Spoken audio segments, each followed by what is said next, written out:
The cost of validation. Liam Hayes had always been fascinated by social media.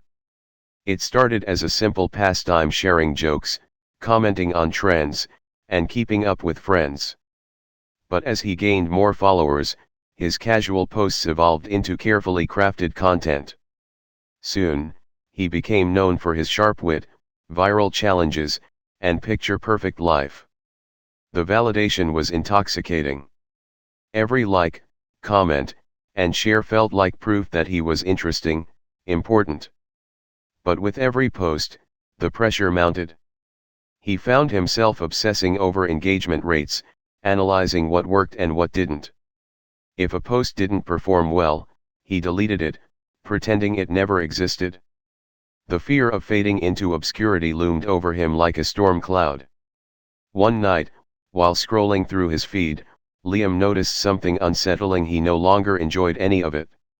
He wasn't laughing at memes, wasn't feeling inspired by other creators. Instead, he felt exhausted, trapped in an endless cycle of content creation and approval seeking. Then, a message popped up from his childhood best friend, Ryan. "Dude, it's been months. Let's catch up. No cameras, no posts. Just us." Liam hesitated. The thought of an evening without documenting anything felt foreign. But something in Ryan's message resonated. He agreed. They met at their old hangout, a quiet diner tucked away from the city's chaos. For the first time in years, Liam wasn't thinking about angles or lighting. He was just there, present. They laughed over inside jokes, talked about life, and reminisced about simpler times. No filters, no performance, just real connection. As he walked home that night, Liam felt lighter. He realized how much he had sacrificed for validation from strangers, real friendships, genuine moments, even his own happiness. The next morning, he did something radical. He posted a different kind of message. "I've spent so much time chasing approval online that I forgot what real life feels like. I think it's time to find that again." Some followers applauded him. Others questioned if he was quitting. But for the first time, Liam didn't care about the response. He powered off his phone, stepped outside, and breathed in the world beyond the screen. For the first time in years, he felt free. Title: The Social Labyrinth. Noah had always been drawn to social media. What started as a hobby quickly turned into an obsession. He documented every aspect of his life: his morning coffee, his gym sessions, his weekend getaways, all meticulously edited and shared with his growing audience. He loved the attention, the admiration, and the feeling of being connected. Yet, despite his online success, a quiet dissatisfaction lingered beneath the surface. One evening, while scrolling through his feed, Noah came across a documentary about the psychological effects of social media. It spoke about the dopamine-driven cycles, the curated perfection, and the illusion of connection. The film struck a chord. Was his online life overshadowing his real one? Curious, Noah decided to conduct an experiment. He would take a break from all social platforms for 30 days and see how it affected him. Without announcing his departure, he logged out and deleted the apps. The first few days were unbearable. His hands instinctively reached for his phone, only to remember there was nothing to check. He felt cut off from the world, like he had vanished into obscurity. He worried, what if people forgot about him? What if he missed something important? The silence was deafening. By the second week, Noah started noticing small but significant changes. Without the distraction of endless scrolling, he had more time. He read books he had abandoned long ago. He took long walks without feeling the urge to capture and share the scenery. He found himself fully present in conversations, no longer half listening while composing the perfect response in his head. As his mental clarity improved, so did his relationships. Noah reconnected with old friends not through likes and comments, but through real interactions. He met up with his brother, whom he hadn't had a proper conversation with in months. He called his grandmother, who was overjoyed to hear from him. The depth of these moments felt far more rewarding than any online validation ever had. By the third week, he noticed a transformation in himself. His self-esteem, once tied to metrics and approval, now came from within.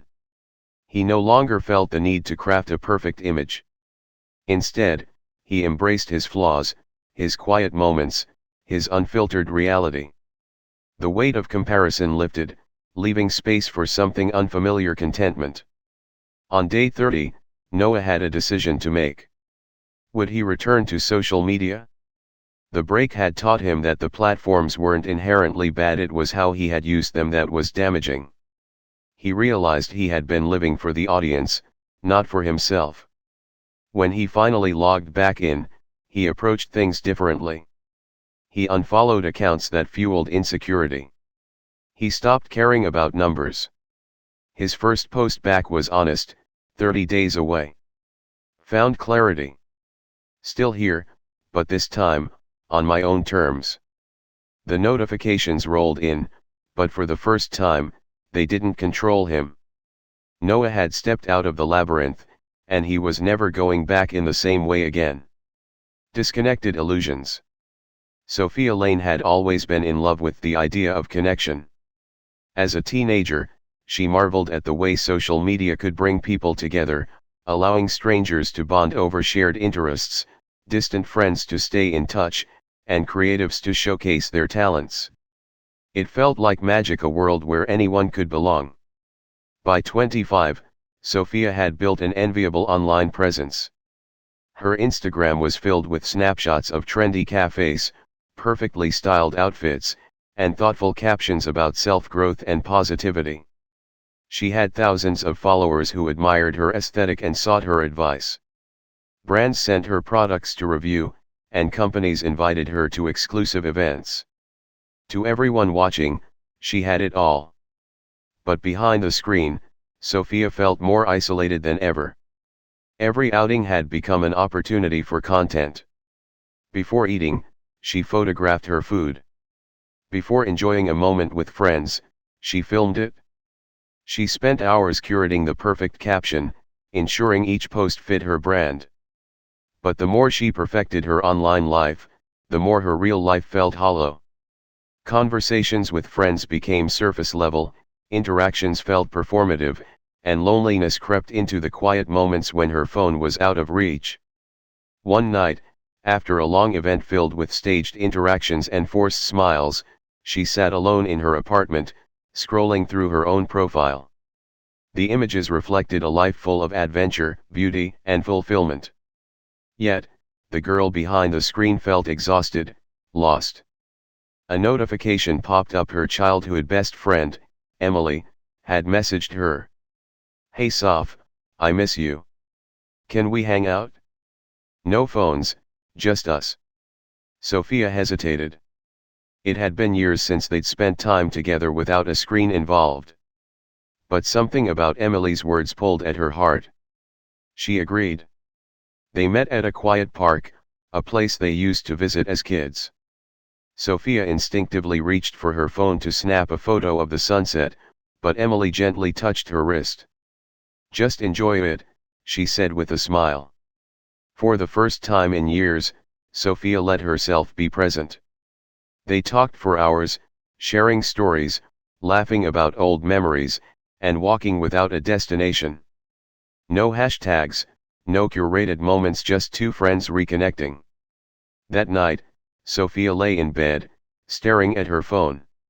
She could feel the pull, the urge to post about the evening, to share her epiphany online. But she didn't. Instead, she turned off her notifications and let the moment remain hers. Over the next few weeks, Sophia made small but meaningful changes. She stopped checking her engagement metrics obsessively. She let some moments exist without documentation.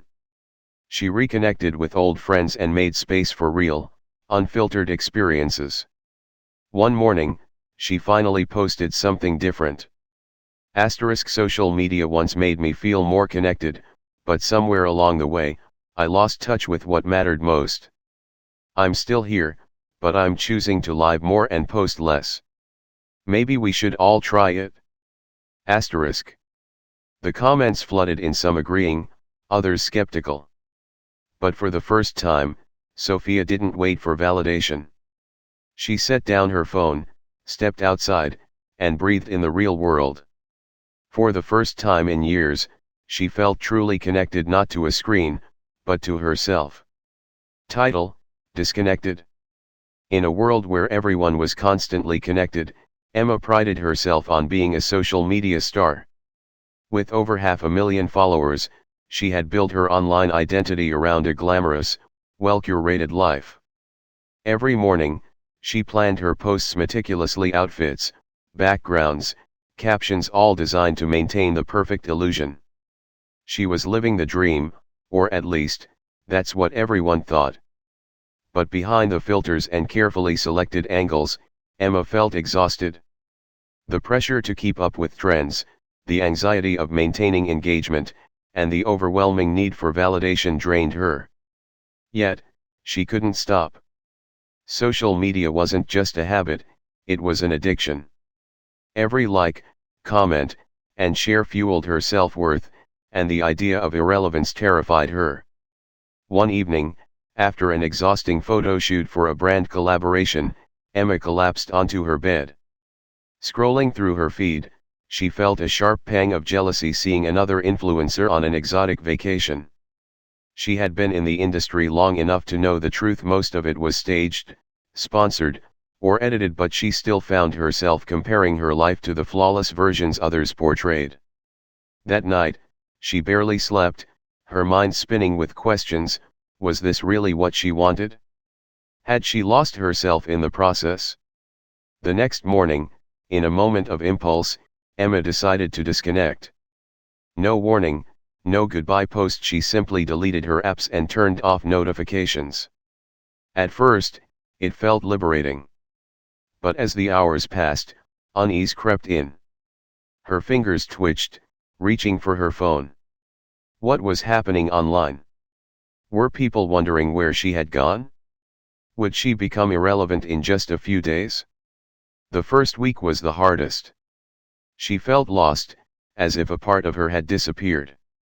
She had spent years defining herself by her online presence. Who was she without it? The absence of digital noise left her face to face with an unsettling silence. She found herself restless, aimless, and more anxious than ever. By the second week, Emma started filling the void. She read books she had long abandoned. She went for walks, noticing small details she used to overlook. She spent time with her parents, realizing how little she had engaged with them in the past year. She even rediscovered an old passion: painting, something she had given up years ago for the sake of content creation. With each passing day, she felt a shift within herself. She was no longer performing for an audience, she was simply living. For the first time in years, she laughed without wondering how it would look on camera. She ate meals without arranging them for a perfect shot. She felt lighter, freer. By the end of the month, Emma had a choice to make. Should she return to social media? And if she did, would she fall back into the same cycle? She decided to rejoin, but with new boundaries. No more obsessing over numbers. No more staged perfection. Her first post back was simple: 30 days offline. Found myself again. The comments poured in, some curious, some supportive.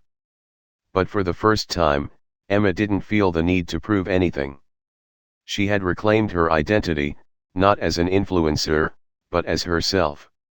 And that, she realized, was worth more than any number of followers.